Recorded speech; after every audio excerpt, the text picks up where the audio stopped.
আমার মতো রমজানে এর থেকে সহজ রেসিপি হতেই পারে না। এটা বানাতে যে কি সহজ, আর এই রেসিপিটা যে কেউ আপনারা বানাতে পারবেন এবং হাতে কম সময় রেখেও বানাতে পারবেন। আর এই যে দেখেন কতটা সুন্দর হয়েছে আর কতটা যে মজার হয়েছিল। তো ইফতারে কিন্তু এই রেসিপিটা করে দিতে পারেন, আর ঝামেলাবিহীন এই রেসিপি। আসসালামু আলাইকুম সবাইকে, কেমন আছেন সবাই? আশা করি তো ভালো আছেন। আলহামদুলিল্লাহ, আমিও ভালো আছি। আর এর জন্য কিন্তু এখানে সিদ্ধ আলু নিয়েছি, এখানে ৩-৪টা হবে মাঝারি সাইজের আলুগুলা আগে থেকে সিদ্ধ করে নিয়েছি। তারপরে যে চিকেন সিদ্ধ করা এখানে, তারপরে এখানে চিলি ফ্লেক্স আর ভাজা জিরা গুঁড়া দিলাম, আর দিলাম কাঁচামরিচ কুচি, পেঁয়াজ কুচি দিলাম, তারপর দিলাম স্বাদ মতো লবণ, আর এখানে দিলাম কিছুটা ময়দা, হাফ কাপের মতো হবে, তারপর দিলাম কর্নফ্লাওয়ার, আর এখন দিব কিছুটা ধনেপাতা কুচি। আর এখন কিন্তু সমস্ত উপকরণগুলো ভালো করে মাখিয়ে নিতে হবে। আর আপনাদের কাছে ছোট্ট একটা রিকোয়েস্ট, যারা আমার চ্যানেলে আজ নতুন দেখছেন ভিডিও কিন্তু এখন আমার চ্যানেলটাকে সাবস্ক্রাইব করে রাখেননি, তাদের কাছে প্লিজ অনুরোধ রইল চ্যানেলটাকে সাবস্ক্রাইব করে আমার পাশে থাকবেন।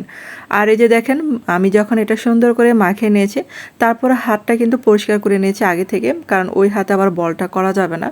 তারপর এখানে ছোট ছোট করে আমি বল বানিয়ে নিচ্ছি, আর আপনারা চাইলে আপনাদের পছন্দ মতো শেপে বানিয়ে নিতে পারেন। আমার কাছে মনে হয় এটাই অনেক সহজ, তার জন্য এই রেসিপিটা এভাবেই করে দেখালাম। আর দেখেন সবগুলোই কিন্তু বল এরকম করে বানিয়ে রেখেছি আমি। যারা ফ্রোজেন করতে চান তারা কিন্তু এই অবস্থায় ফ্রোজেন করতে পারেন। আর এখানে একটা ডিম ভালো করে ফেটিয়ে নিচ্ছি। এখন এই যে বলগুলো আমি ডিমের মধ্যে গড়িয়ে তারপর তেলে ভেজে নেব।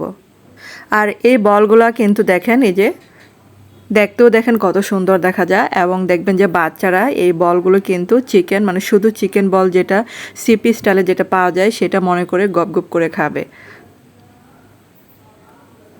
তো এরকম করে কিছুক্ষণ পর পর উল্টিয়ে পাল্টিয়ে দিব, যাতে বলগুলো প্রত্যেকটা সাইড যেন সুন্দরভাবে ভাজা হয়।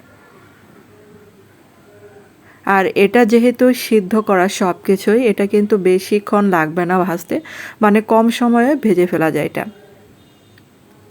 তারপরে দেখেন এই যে কিছুক্ষণ পর পর আমি উল্টিয়ে পাল্টিয়ে দিচ্ছি, যেন বলের সবটা সাইড যেন সুন্দরভাবে হয়ে যায় আর কি।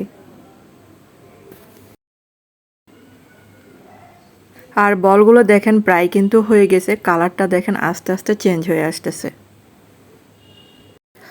তো বলগুলো কিন্তু হয়ে গেছে, তো এখন কিন্তু চুলা থেকে নামিয়ে ফেলবো এগুলা।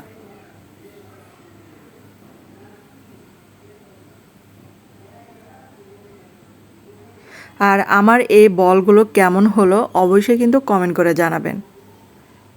যারা এই ভিডিওটা আমার ফেসবুকে দেখবেন, যদি ভালো লেগে থাকে তাহলে কিন্তু একটা লাইক দিতে ভুলবেন না। আর দেখেন এই যে সবগুলো একটা প্লেটে এরকম করে সাজিয়ে নিয়েছে। আর আপনারা চাইলে এখানে সস দিয়েও খেতে পারেন। আর ইফতারে তো চপ বা কাবাব হলে আর কিছু লাগে না, এই খাবারটা মনে হয় একটা কমন খাবার, এটা আর বেগুনি বড়া। তো বিভিন্ন রকমের চপ বানিয়ে যদি টেবিল সাজিয়ে রাখেন, দেখবেন যে সবাই আগ্রহ ভরে খাচ্ছে।